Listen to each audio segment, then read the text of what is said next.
and welcome to On Console, the video blog about my journey to become a certified NASA flight controller.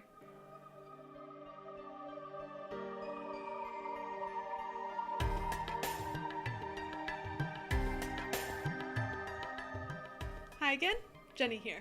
So this episode is just a quick update on my sims and how they're going. So as expected, the integrated sims have been a lot harder than our mini sims. For example, I've seen half the power go out on ISS. I pretty much see that every sim at this point. Have seen emergencies on board. We've had a total lab power down, which takes all of our CNCs out, the main computers on board, and a lot of my other computers, and pretty much takes out all of our communication with the station by our usual means.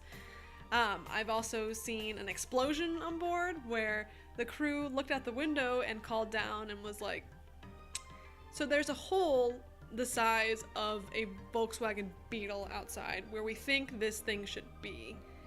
So that was a good like, oh man, okay, here we go. My classmate has seen a sim where the crew was coming home because of a pressure leak, and it's been crazy. But of course, you know, it's all a big learning experience.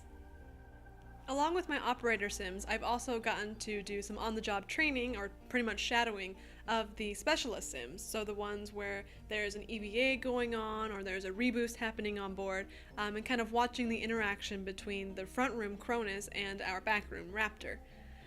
In addition, I did get to sit in as the Cronus on a specialist sim where we got to do a debris avoidance maneuver for something that came into the path of the ISS. So kind of seeing the future and seeing more experienced people has also really helped me in improving my skills. As far as some of the things I've improved on or have been working on, there were a couple technical snafus where I put us into some pretty bad configurations because of a mistake or something I forgot, but quickly learned that, one-time mistake only. And aside from that, I've been working still on standing up for my system and being more vocal and kind of being in people's faces and, you know, really making the recommendations that will put my system in a better config, even if it might not be what's best for the team, but at least letting the flight director know what's happening on my side so that they can make a better decision. I've also been told, and I am very aware, that I'm a perfectionist, and so I had a sim where I had two terrible choices, but I had to go with one, but I kind of became paralyzed because I was like, neither of these things are good, and I don't want to go down these paths, but I had to push forward. And so kind of taking it in stride when things aren't perfect, but again, perfect is the enemy of good. So I'm trying to take that and move forward and make sure that I don't get frozen up in those situations again.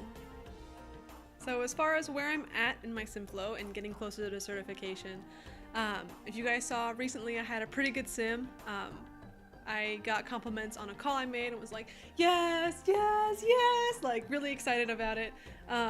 And so as long as that continues and my instructors and mentors see that, what's the word?